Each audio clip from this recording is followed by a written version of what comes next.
The following stories are from the subreddit Paranormal, and as far as I know, they're all true. Story 1. This happened when I was 17. I'm now 23. I figured this would be a good place to share this story. A few buddies and I decided to take a trip to the infamous Payne Road in Rural Hall, North Carolina, about an hour away from Greensboro, where I live. The story behind this place was that in the early 1900s, a man who lived on said road, formerly known as Edwards Road, had some sort of mental breakdown, murdering his entire family and plantation workers before killing himself.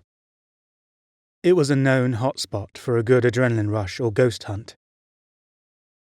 We finally arrived to the area, which is deep in the country and in the middle of nowhere, and driving up and down the road, not really having any idea where the remains of the house was.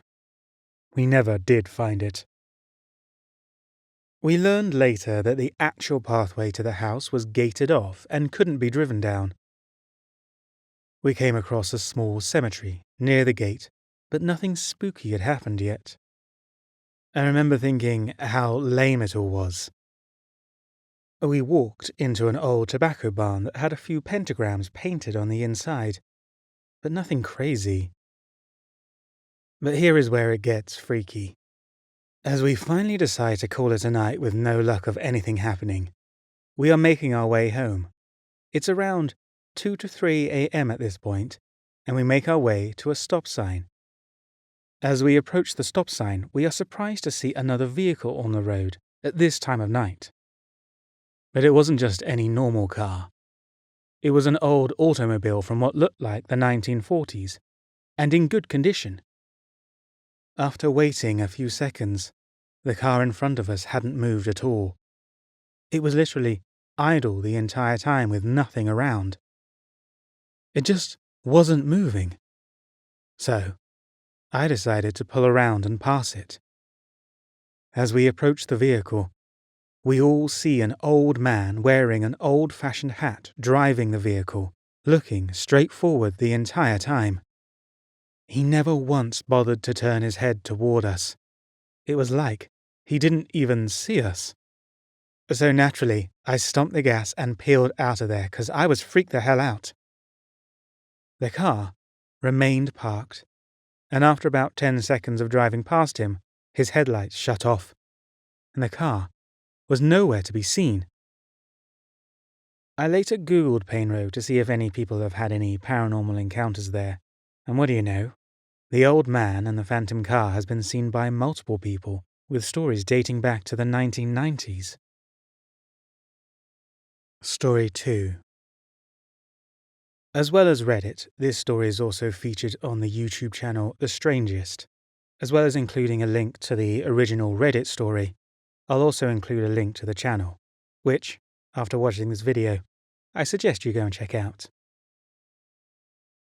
Bruce's castle and cave on Rathlin Island is full of ghost stories and legends from local fishermen, hikers, and tourists. The island was a known sanctuary and hiding place for centuries until Sir Francis Drake and Sir John Norrie overtook the island and castle. Those living on the island quickly surrendered, but Norrie's forces slaughtered the helpless 400 civilians and 200 castle defenders, including the sick, old, and young. Today the castle is in ruins. People have reported hearing screams and cries coming from the old site. A ghostly figure of a man in old leather armor is often seen guarding the castle perimeter before he vanishes. One spirit attempts to interact with people. She is the Brown Lady and walks the castle grounds and approaches visitors as if she is trying to speak, but she never says anything, before fading away. The cave on Rathlin Island is believed to be the most haunted place in Northern Ireland. It is thought to have been bewitched long ago by the pagans who first inhabited the island. People report hearing moans and whispers coming from deep within the cave.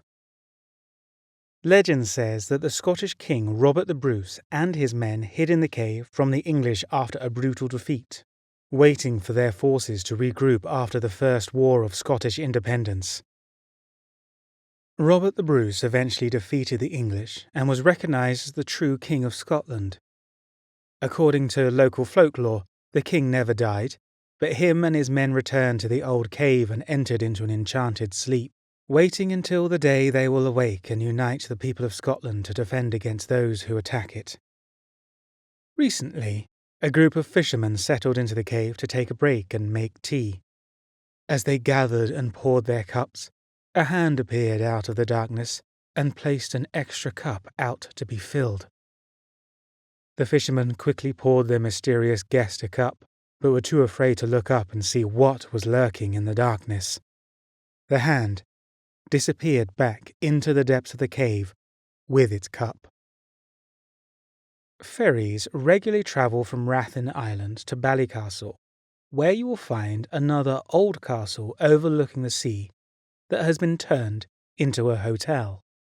Ballygally Castle is over 400 years old and is haunted by 3 very active spirits. The most well-known is Lady Isabella Shaw, the wife of Lord James Shaw, that only wanted a son so that he would have a proper heir. When Lady Shaw finally gave birth to a son, Lord Shaw took the baby from her and locked his wife in a tiny room at the top of the castle. Now, Isabella roams the castle in search of her baby. Guests hear strange noises, witness a mysterious green mist, and sometimes smell the old vanilla scent the lady was known to wear. She is most often seen in the tiny old room she was imprisoned in. Today, it has been fittingly named the Ghost Room, which guests can stay in. Madame Nixon lived in the hotel during the 19th century and is thought to be the second ghost that roams the castle at night. Guests often report mysterious footsteps and glimpses of a phantom woman wearing a silk dress roaming the halls. The sound of a child running around, playing and laughing is often heard around the castle grounds, even when no guests have kids. The restless child is known to play pranks on guests and staff. He loves to knock things over and unfold sheets and towels so unsuspecting staff will open locked rooms only to find them mysteriously in disarray. Story 3. I've posted on this subreddit and somewhere else before, and I just thought I could post it again since it still makes me feel kind of sad whenever I think of it. When I was still a few months old, my family moved to this house in a small town. One night, they had only been living there a week or so. While waiting for my dad to come home, my mother heard somebody knock on the back door. I was already fast asleep in my bedroom upstairs. When she opened it, she found this tiny, timid-looking boy with grey hair standing a few steps from the door. My mum believed he was around 4 or 5 years old. He was looking around as if trying to find something, and then my mum asked him if he got lost, thinking this boy might be a neighbour's who had played outside and couldn't find his way home in the dark. The boy didn't answer her. He just kept glancing around with a confused and worried look on his face. Then my mother gently asked him to come inside since it was cold outside. Again, the boy didn't answer her. She then told him that she meant no harm, and that if he wanted, he could wait in her warm kitchen until her husband came home, and he would take him home. This time, the boy took a few steps closer towards the door, though he still looked hesitant. My mum then got some cookies and made him a cup of hot milk. She then put a big warm blanket around him while she tried to get him to talk, but he wouldn't say a single word. He just nodded or shook his head when asked. "Do you live in the neighbourhood?" asked my mum. He shook his head. Seeing how miserable and afraid that boy was, my mum decided to let him lie down on the couch in the living room until my dad came home so that he could take him to the police station or something. When my mother asked him his name, to her surprise, he told her that his name was Liam Johnson. His voice sounded tired and lonely. She told him to get some rest while gently stroking his hair until he fell asleep. She fell asleep herself very soon, and only woke up when my dad shook her shoulder. The boy was nowhere to be seen. When she asked him if he had seen the boy, my dad looked at her as if she had lost her mind because she had found her sleeping all by herself on the couch, wrapped up in a blanket. She told him about the boy and that he got lost, so she invited him in. She searched the house frantically and even the backyard, but she did not find him. My dad felt a little disturbed that my mother had let a strange kid in the house while he was not home, especially since they themselves had a little baby who needed protection. Thinking that the kid might have woken up and run away when he heard my dad's car, she finally gave up trying to find him, even though she felt a little guilty about the kid wandering alone out there in the dark. But no matter how much she pitied the boy, she just couldn't shake the feeling that there's something off about him. My dad thought maybe she had fallen asleep and dreamt about the whole thing, but she insisted that she knew what she had seen. They tried to ask the neighbours the following days if they had seen a little boy with grey hair and big blue eyes wandering around all by himself in the neighbourhood. Nobody had. Only a few weeks later they found out that beyond the rows of trees behind the house, in a clearing, was a small old cemetery for kids from the early 20th century. And exactly in the front row was a small weathered grave that belonged to a little boy named Liam Johnson, who died from tuberculosis at the age of 4. Coincidence? My mum didn't think so. She, to this day, is still pretty sure that that weird boy she had encountered that night was the ghost of Liam Johnson, looking for a little kindness and warmth from a motherly figure that he had been longing for so long. Story 4. So, I'm not exactly sure what to do about this. I probably experienced one of the most bizarre, frightening, and extraordinary experiences of my life last night. To give some context, I live in a rather large college dorm and I'm alone for the night as my roommates weren't supposed to come back from their hometown until the morning. I'm just casually chilling around and enjoyed a couple of bowls to relax for the night. During the middle of my session, while being considerably stoned, I heard a knocking. At first I really freaked out and was rather paranoid as I thought it was my RAs, since no one really comes knocking on my door. So I quickly clean up and spray Febreze, then go to the door.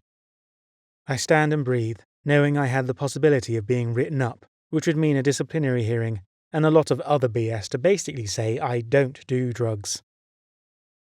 Anyway, I go to look through the peephole, awaiting my worst fear, only to see nothing. I was incredibly confused since I just kept hearing the knock, but nothing was there. Listening closer, I found that the knock was emanating from the walls rather than the door. Here, I just dismissed it as neighbours. I was getting rather annoyed with the knocks and started knocking back in retaliation. This was the first instance where I actually felt something really off about these knocks. When I knocked back, I discovered that my knocks sounded way different than the initial knocks. The knocks I heard sounded like a knock on a wooden door, and when I went to knock on my wall, I realized it was solid, concrete cinder block.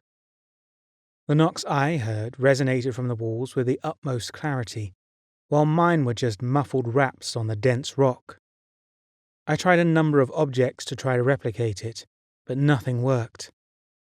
The only thing that sounded similar was the bunk bed next to the wall that was rather unstable and tapped on the wall a bit. I thought I finally found the source of it, and could rest easy. I let out a sigh of relief, because I thought I was going crazy. I went back to my normal activities satisfied with my reasoning. I still thought it was weird that the bed was shaking so much, but it's a large building with lots of people, so I believe that all the commotion and vibration caused the shaking. Even if it wasn't the bed, it could easily have been the pipes or air ducts, right? I held on to this thought, so I could be able to rest easy and finally relax because I was starting to freak out a little. I let out a sigh of relief and went to my normal activities. And then I heard something that sent chills down my spine and at the same time awakened an innate curiosity of what was going on. The thing was trying to communicate. I heard the classic knock, the bum bum ba-dum bum, to which you respond, bum bum. Probably helps to sound it out. Which was waiting for a response. I was shocked. I was confused.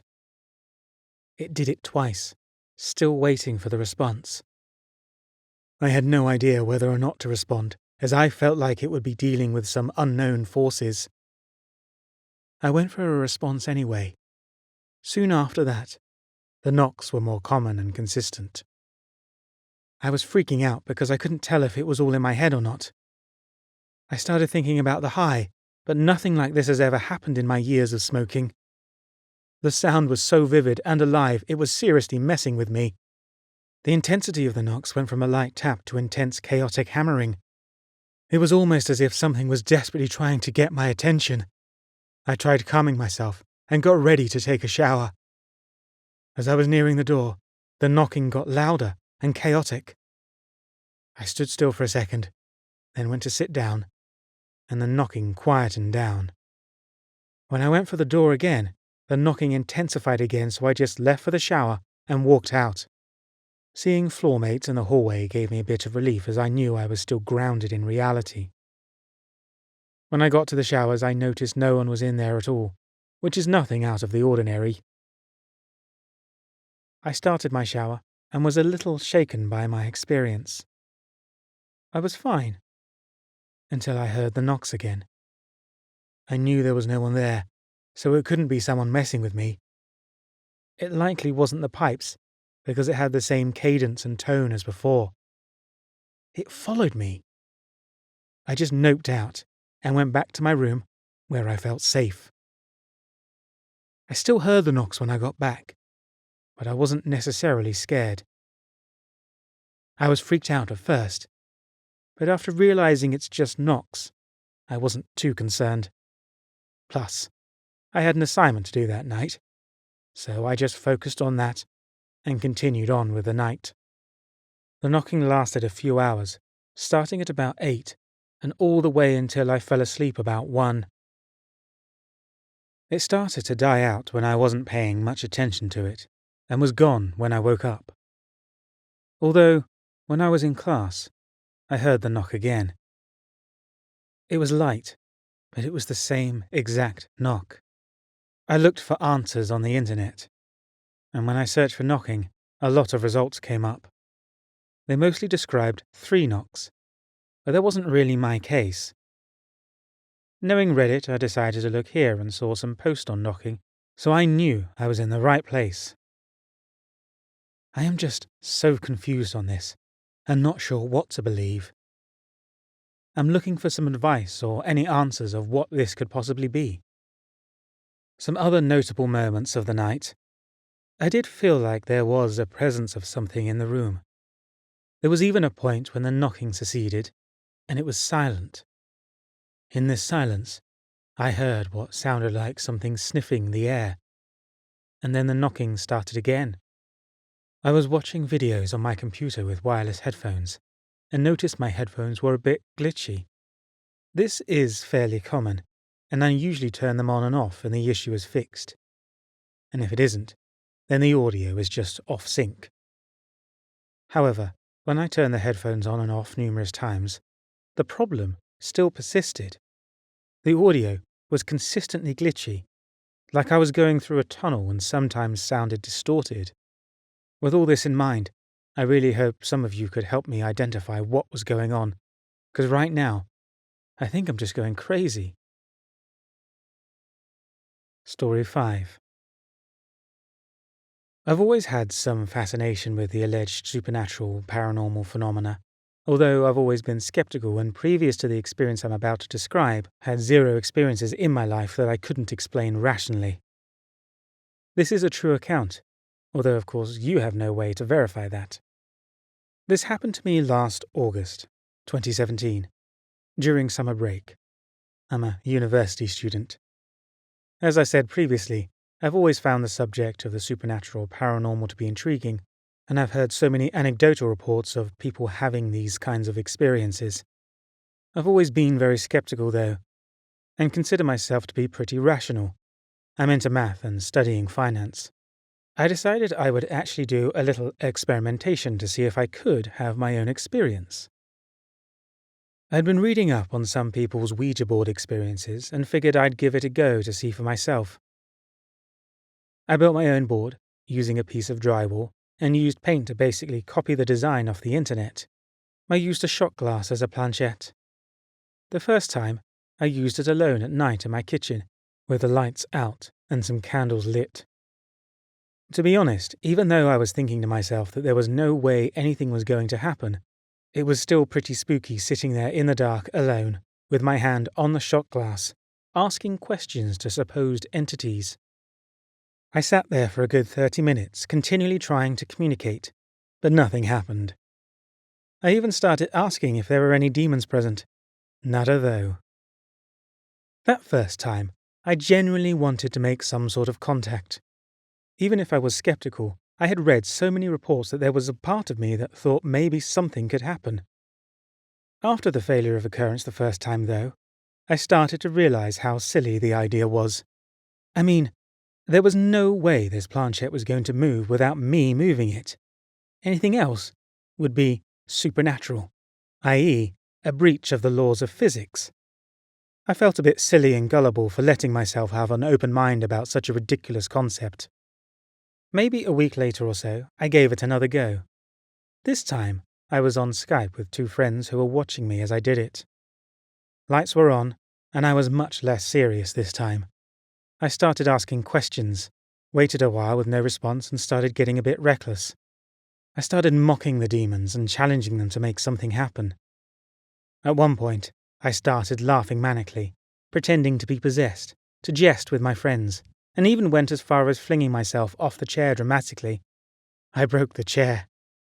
Other than my antics, though, again nothing actually happened, and I felt confident that the whole thing was a gimmick. A few days later, I went to have a nap in the afternoon upstairs in a guest room. I brought my dog Jack in with me. In this room there were large drapes over the windows and the bedroom door was shut. It was afternoon, so it was not dark, but dim. I tried to sleep and laid there for some time, when I was stirred by my dog scratching at the door. I do not believe I was very asleep, just kind of resting, trying to fall asleep. I sat up in bed and talked to my dog. At that moment, I kid you not, a ghostly shadow of a woman with long hair and a long dress slowly creeped across the wall in front of me. I was wide awake and sitting up. No chance of this being some sleep effect. It scared the crap out of me, and I literally screamed. It should be noted that in that room, with the door shut and the drapes closed, there really isn't ever any movement of shadows on the wall from anything outside. No one else was home at the time. Furthermore, this room happened to be the room that my family had a psychic come in the Christmas before to contact my recently deceased grandpa. According to her, he was in the room. I thought she was just preying on the grieving family's insecurities, but hey. So yeah, that's my experience. 100% true, and I can't explain it. I went looking for proof, and I got it. I tried to remain objective and think of more reasonable explanations, but I cannot come up with any. I was wide awake. This shadow figure that crossed the wall was clearly in the shape of a woman with long flowing hair and dress. No one else was home, no other shadows playing on the wall at all. To be honest, I try to avoid exploration into the paranormal now, as it kind of spooks me out and can disturb my sleep, but at the same time, I realize that if I did in fact have a paranormal experience, then this kind of shatters the materialistic viewpoint I've been ascribing to. It makes me wonder what else might be possible, and instills in me a bit of childlike wonder and curiosity. I think I might try to explore this topic in greater depth, but using more positive means, not a Ouija board. Story 6. It was maybe, I think, 12 years ago. I was sleeping at my grandmother's house. My grandma was sleeping, my brother was downstairs, so I was alone in the kitchen making ramen. I remember being super annoyed because it was taking unusually forever for the water to heat up, even though the heat was all the way up. Suddenly, I felt a very strong feeling like someone was watching me, behind me, maybe 6 or 7 feet away, standing at the entrance to the kitchen. I turned around, but nobody was there. So I was like, whatever. I turned around to go back to watching the water try to boil, like watching grass grow. Out of nowhere, I was just completely seized with a profound sense of fear. Usually you think, when you get scared, it's in your head. Strangely, I had no control over the fear. It felt like my body was on autopilot, like it instinctually was sensing something I couldn't rationalize. That presence behind me suddenly felt malevolent. I felt like it was angry, aggressive, like it wanted to hurt me. I could sense exactly where it was standing, but I couldn't see it. If demons exist, maybe that's what that presence was. Every cell in my body was like screaming at me to run away, but I couldn't. I was standing in front of the only exit to the kitchen, and my scared self wanted nothing to do with going toward whatever it was, even if to get away. Also, for some reason, I was worried about the stove. Like, I can't just leave a stove unattended. Okay, brain, I know I was sorting through some strange priorities in this situation, but I don't think I was thinking rationally. I wasn't really a church-going person. I had family who were Christians. I remembered learning somewhere that you can command demons to leave in the name of Christ, maybe through some movie or media or whatever. I was stuck planted with my back against the cupboard, so my options were kind of limited. So I just tried being firm and commanding it to leave in the name of Christ. I didn't know any church songs or Bible verses, or else I would have tried those, since demons apparently have a strong aversion to anything from God. I imagine that demon probably wasn't deterred by someone sobbing in an upright fetal position. I'm not really sure how long this happened for. When you're nervous and scared, it feels like time goes on forever, right? It felt like 15 minutes. But it could easily have been 5 to 8 minutes at the most. Eventually, I felt this presence go away. Right when it did, it was just like instant liquid relief throughout my body. My fear went away as quickly as it came. That was strange, and also compelling to me that this experience was a legitimate encounter. I didn't realize how tense I was until it went away. The water still wasn't even at a rolling boil yet, so it can't have been too long. Nothing like that has ever happened to me again. I did have one other experience before this one in the same house, which makes me think that something is wrong with this house, but nobody else has had anything happen to them. And my grandma is the only person that has ever lived in that house. It was newly built before she moved in. I was taking a nap in the guest bedroom downstairs, and in a half-awake, half-asleep sort of state. I felt this hand push down on my forehead, pushing my head into the pillow. It didn't feel entirely corporeal. It didn't feel warm or cold, but it did feel like a hand. I bolted from the room in record time. I was very spooked. I didn't sense anything from this encounter like I did with the second one. I guess it could have been the same entity. Maybe it was interested in only messing with me for some reason. The second experience really made me a firm believer in spirits and demons. It's really made me want nothing to do with any of it, but I did want to share it with others at least. I could honestly go my entire life without being as scared as I was at that moment. Story 7. I grew up in a small town in a mostly rural area. There was a dog park centered in the old part of the town. We would often visit this park with our dog. One time, I went further than usual and managed to see an abandoned building. It had 2 stories and a rooftop. Most of the windows were missing and it looked like it had been standing there for many years. I was intrigued by it and wanted to explore it. I was really curious about what would be inside. I had never seen an abandoned building before. A few days later, I had gathered some friends and we visited the building. We walked along a long red brick wall and came to a street with a big door. Above the door was something written in big letters, Girls' House. Some letters were missing, but we could figure it out anyway. We absolutely had no clue what a girl's house could be, but figured it must have been a girls-only school or some sort of refugee home for girls. We tried to bust open the big door, but we couldn't. It was sealed with a big padlock and massive chains. The one building to our left was the one we wandered along, and there was another building to the right, much smaller and in even worse state than the other.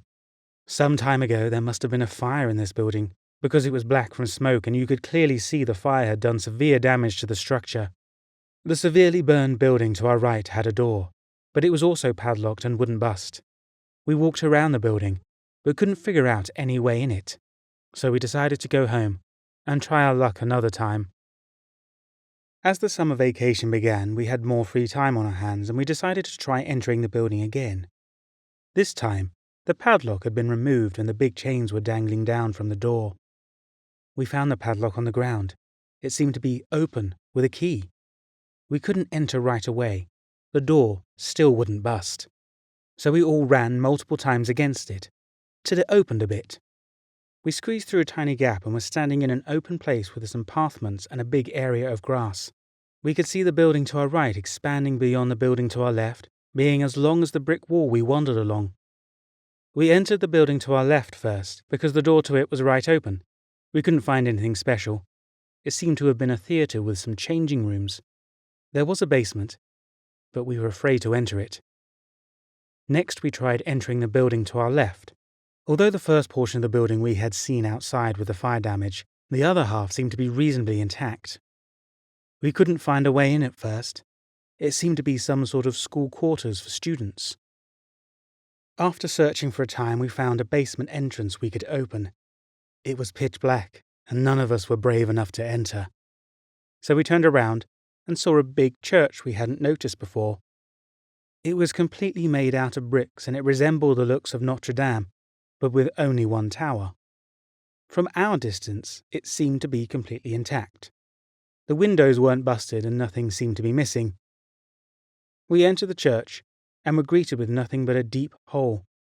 It seemed to have been used as a pool, although pipes, holes for the water, or even a system to drown the pool were missing. In this big church was nothing but this big hole filled with some water. From the rain, we assumed. That was very odd to us. Maybe the school needed a pool and repurposed this church for it. But why would anyone do that? Besides this big hole, surrounded by some old metal railings, we didn't find anything of interest and headed home. We were pleased with what we found and excited as well. Some weeks later, we went back to try to figure out a way into the building we hadn't gained access to before. We did bring flashlights with us, just in case we needed to enter through the basement door. As we arrived this time, the big front door was bust open completely. We didn't think much of it. We just made sure no one else could be in this property, so we wouldn't get in trouble. As the coast was clear, we entered and we found a second entrance to the other building through a narrow corridor in the first building. By walking through this corridor, we realized we had been directly above the big door, only inches away where those letters were dangling. We passed very quickly and entered the second building. We were all very nervous and excited at the same time. From there, things took a turn for the worse. As we explored the second story of this building, we suddenly lost each other. We were a group of 4, but now everyone was on their own. Of course, we tried calling each other by our names, but there was no response. The second story of the building wasn't really much of interest, only some old rooms with graffiti on it and some debris. As I walked down the corridor, I stumbled upon a staircase, also very narrow and old.